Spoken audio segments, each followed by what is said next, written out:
Perkenalkan, nama saya Alifah Muhammad dari Prodi S1 Kesehatan Masyarakat 24B. Di sini saya akan menjelaskan konsep kependudukan dan keluarga berencana. Konsep kependudukan. Pengertian kependudukan. Pendudukan menurut Badan Pusat Statistik dalam TA 2022 adalah semua orang yang berdomisili di wilayah geografis Republik Indonesia selama 6 bulan atau lebih dan atau mereka yang berdomisili kurang dari 6 bulan tetapi bertujuan untuk menetap. Kemudian menurut Undang-Undang Nomor 23 Tahun 2006 tentang Administrasi Kependudukan dalam TA 2022 memberikan pengertian bahwa penduduk adalah WNI dan orang asing yang bertempat tinggal di Indonesia. Kemudian menurut seorang ahli yaitu Kartomo Wiro Suharjo dalam TA 2022, penduduk merupakan sejumlah orang yang mendiami suatu daerah tertentu. Kalau menurut Surjono Sukanto, kependudukan adalah jumlah penduduk yang menempati suatu wilayah tertentu dalam waktu tertentu. Sukanto Sujono 2003. Menurut Arifin dan kawan-kawan, kependudukan adalah jumlah penduduk suatu wilayah dalam kurun waktu tertentu yang memiliki karakteristik tertentu. Dengan demikian, kependudukan dapat diartikan sebagai jumlah penduduk suatu wilayah dalam kurun waktu tertentu. Pengertian ini tidak hanya mencakup jumlah penduduk tetapi juga karakteristiknya seperti jenis, kelamin, umur, pendidikan, pekerjaan, dan suatu pernikahan. Kemudian teori kependudukan. Teori kependudukan dibedakan menjadi 3 kelompok. Kelompok pertama terdiri dari penganut aliran Malthusian dan aliran Neo-Malthusian.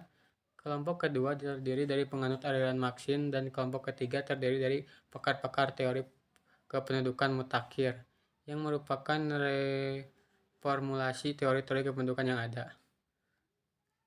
Yang pertama ada aliran Malthusian dan Neo-Malthusian.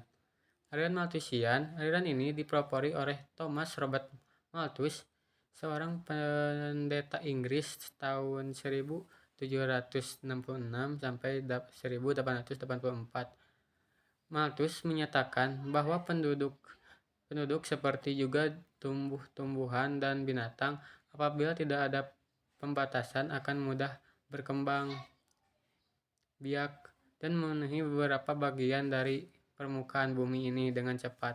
Wax dalam Mantra 2003. Aliran Neo-Malthusian. Kelompok Neo-Malthusian adalah kelompok yang menyokong aliran Malthus tetapi lebih radikal. Aliran ini menganjurkan pengguna cara preventif cek seperti penggunaan alat kontrasepsi untuk mengurangi jumlah penduduk. Kemudian yang kedua ada aliran Marxis. Aliran Marxis dipelopori oleh Karl Marx dan Friedrich Engels. Aliran ini tidak sependapat dengan teori Malthus bahwa manusia akan mengalami kekurangan bahan pangan jika tidak dilakukan pembatasan terhadap pertumbuhan penduduk. Beberapa teori kependudukan mutakhir. Pada akhir abad ke-19 dan permulaan abad ke-20, teori Malthus dan Marx mengalami formulasi kembali, reformulation, yang merupakan rintisan teori kependudukan mutakhir. Teori ini dibagi menjadi 2, teori fisiologi dan ekonomi. John Stuart Mill, seorang ahli filsafat dan ahli ekonomi berkebangsaan Inggris, menerima pendapat Malthus mengenai laju pertumbuhan penduduk melampaui laju pertumbuhan makanan sebagai suatu aksioma. Ersен et de Monde, melalui artikelnya yang berjudul Depopulation et Elvigilation, menyatakan teori kependudukan baru yang disebut dengan teori kapitalisme prioritas sosial, dinamika dan transisi demografi. Dinamika penduduk. Dinamika penduduk adalah kondisi di saat struktur penduduk, jumlah, dan persebarannya mengalami perubahan akibat terjadinya proses demograf, yaitu kelahiran, kematian, perpindahan. Dinamika penduduk juga merupakan perubahan keadaan penduduk. Transisi demografi. Proses perubahan dari tingkat kelahiran atau kematian tinggi ke rendah. Konsep transisi demografi, penekanan pokok terletak pada aspek pertumbuhan penduduk, dan keterangan lengkap umumnya diarahkan pada proses penurunan fertilitas. Dengan demikian, pembicara konsep proses transisi demografi umumnya difokuskan pada perubahan jumlah, struktur, komposisi penduduk, dan mengalami perubahan selama proses transisi berlangsung. Masalah kependudukan. Salah satu masalah kependudukan di Indonesia adalah kepadatan penduduk, termasuk rendahnya pendidikan, kemiskinan, kesehatan rendah, distribusi tak merata, dan pertumbuhan tinggi. Pemerintah di Indonesia tentu telah melakukan berbagai langkah peningkatan sumber daya manusia. Upaya pemerintah Indonesia telah melakukan beberapa upaya untuk mengatasi masalah kependudukan di Indonesia, di antaranya program keluarga berencana KB. Pemerintah Indonesia telah menerapkan program KB sejak tahun 1970-an dalam tujuan untuk mengendalikan laju pertumbuhan penduduk. Program ini menyediakan informasi dan pelayanan terkait keluarga berencana, serta memberikan akses terhadap metode-metode KB yang aman dan efektif. Kemudian yang kedua, menyediakan pelayanan kesehatan reproduksi. Pemerintah Indonesia juga telah meningkatkan akses terhadap pelayanan kesehatan reproduksi, termasuk pelayanan kontrasepsi, untuk meningkatkan kesadaran dan kemampuan individu dan keluarga dalam mengatur kelahiran. Kemudian ada peningkatan akses terhadap pendidikan. Pemerintah Indonesia juga telah meningkatkan akses terhadap pendidikan, terutama pendidikan dasar dan menengah, untuk meningkatkan kualitas sumber daya manusia di Indonesia. Peningkatan kesempatan kerja. Pemerintah Indonesia juga telah berupaya untuk meningkatkan kesempatan kerja, termasuk dengan mengembangkan sektor-sektor industri dan meningkatkan investasi. Kemudian ada juga konsep KB. Keluarga berencana adalah gerakan untuk membentuk keluarga yang sehat dan sejahtera dengan membatasi kelahiran. Keluarga berencana adalah usaha untuk mengatur jumlah dan jarak anak yang diinginkan. Kamus Besar Bahasa Indonesia 2018. KB adalah suatu usaha yang mengatur banyaknya jumlah kelahiran sedemikian rupa sehingga bagi ibu maupun bayinya dan bagi ayah serta keluarganya atau masyarakat yang bersangkutan tidak akan menimbulkan kerugian sebagai akibat langsung dari kelahiran tersebut. Marmi and Rian 2015. Keluarga berencana merupakan usaha suami istri untuk mengatur jumlah dan jarak anak yang diinginkan. Usaha yang dimaksud termasuk kontrasepsi atau pencegahan kehamilan dan perencanaan keluarga. Purwatusti dan Walyani 2015. Keluarga berencana merupakan usaha suami istri untuk mengukur jumlah dan jarak anak yang ingin diusahakan. Yang dimaksud tentu kontrasepsi dan pencegahan kehamilan dan perencanaan keluarga berencana. Purwastuti and Walyani. KB adalah upaya mengatur kelahiran anak, jarak dan usia ideal melahirkan, mengatur kehamilan melalui promosi perlindungan dan bantuan sesuai dengan hak reproduksi untuk mewujudkan keluarga yang berkualitas. Peraturan Pemerintah Nomor 87 2014. Keluarga berencana, family planning, planned parenthood merupakan suatu usaha menjarangkan atau merencanakan jumlah dan jarak kehamilan dengan menggunakan kontrasepsi. Sulistiawati. Kesimpulan dari beberapa pengertian di atas, keluarga berencana atau KB adalah usaha atau upaya untuk mengatur kehamilan, mengatur mengatur kelahiran anak, jarak dan usia kelahiran anak, perlindungan dan bantuan sesuai hak reproduksi untuk membentuk dan mewujudkan keluarga yang sejahtera serta berkualitas sehat lahir dan batin. Sejarah KB di dunia ada pada pra 1900 metode kontrasepsi sudah digunakan sejak zaman Mesir kuno dan Mesopotamia dengan ditemukan tata cara pembuatan alat kontrasepsi dan gulungan papirus. Kemudian tahun 1912 Margaret Sanger, seorang warga Amerika Serikat, melalui pelopor gerakan KB atas dasar keprihatinan terhadap penderitaan pasien di rumah sakit.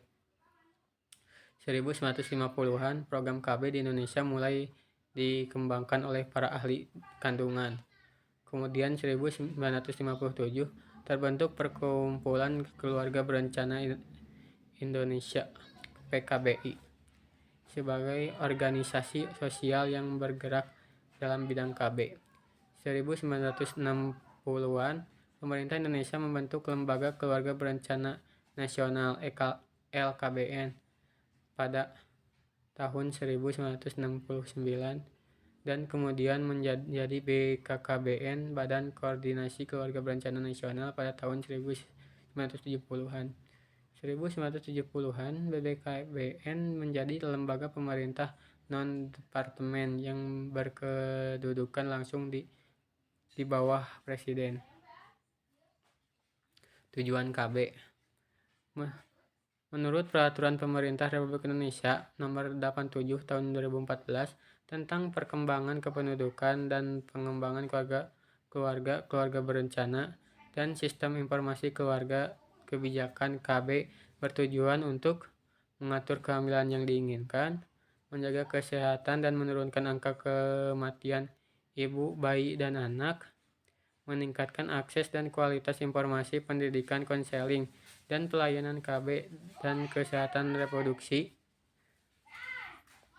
meningkatkan partisipasi dan kesertaan pria dalam praktek keluarga berencana, mempromosikan penyusuan bayi secara upaya untuk menjarangkan jarak kehamilan.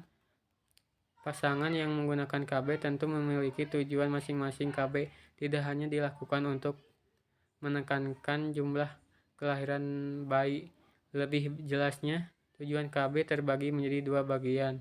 Di antaranya, tujuan umum, meningkatkan kesejahteraan ibu anak dalam rangka mewujudkan normal keluarga kecil bahagia sejahtera (NKKBS) yang menjadi dasar terwujudnya masyarakat yang sejahtera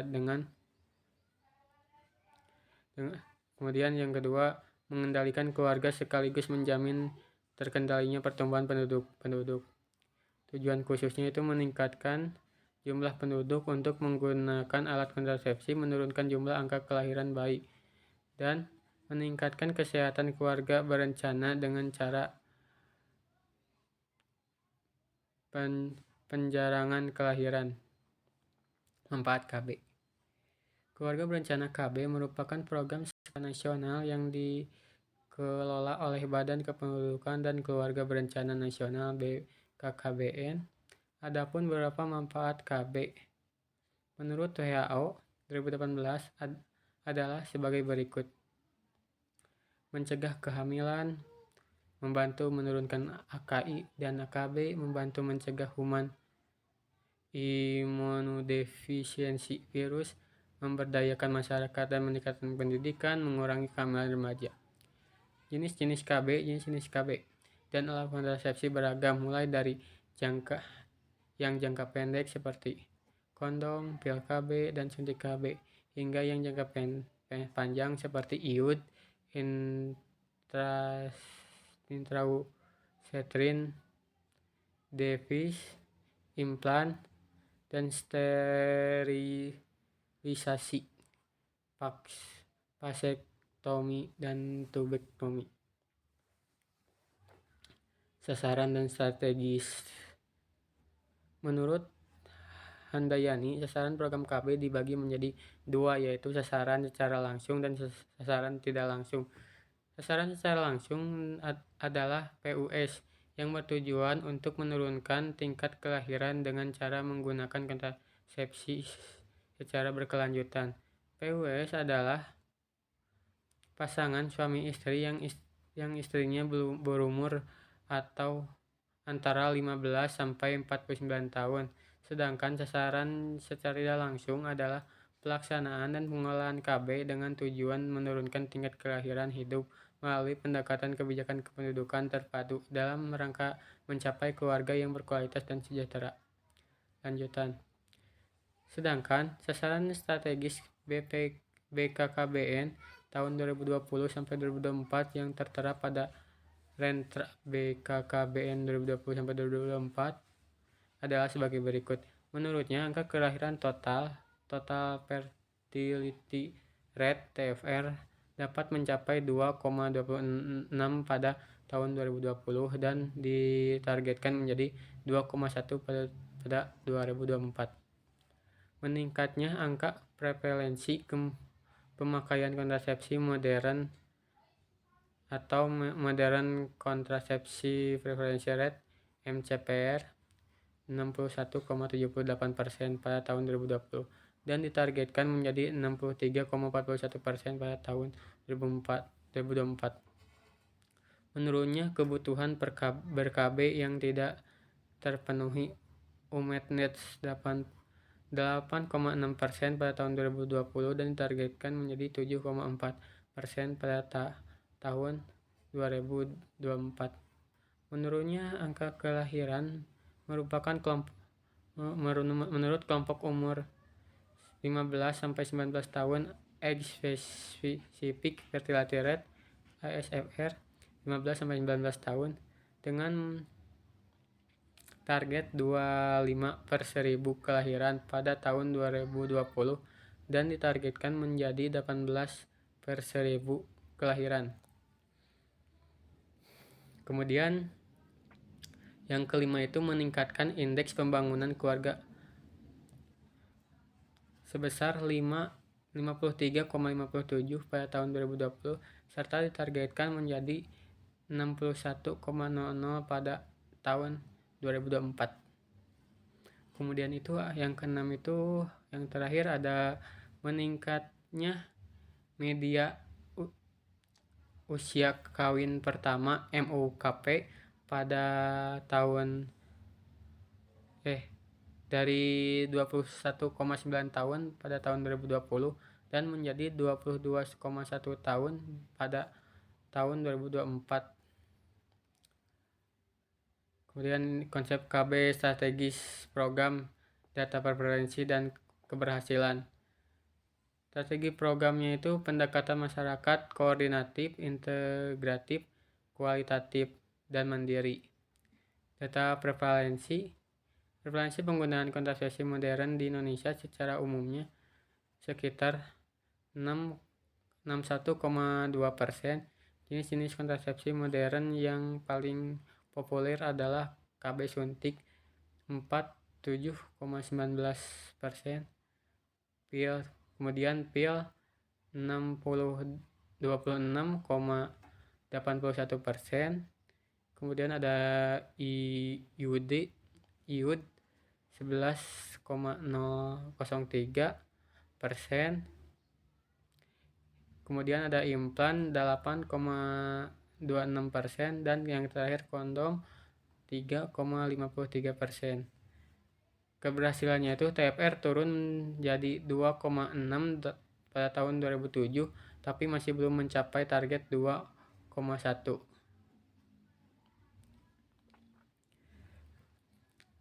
Di samping ada data-datanya, grafik data prevalensi.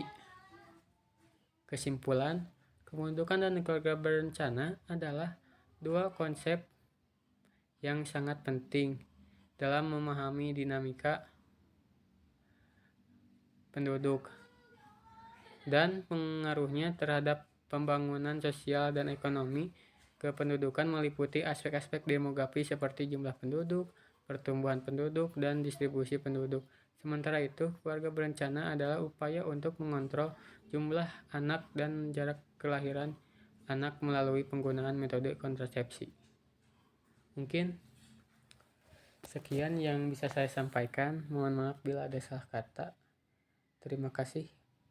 Wassalamualaikum warahmatullahi wabarakatuh.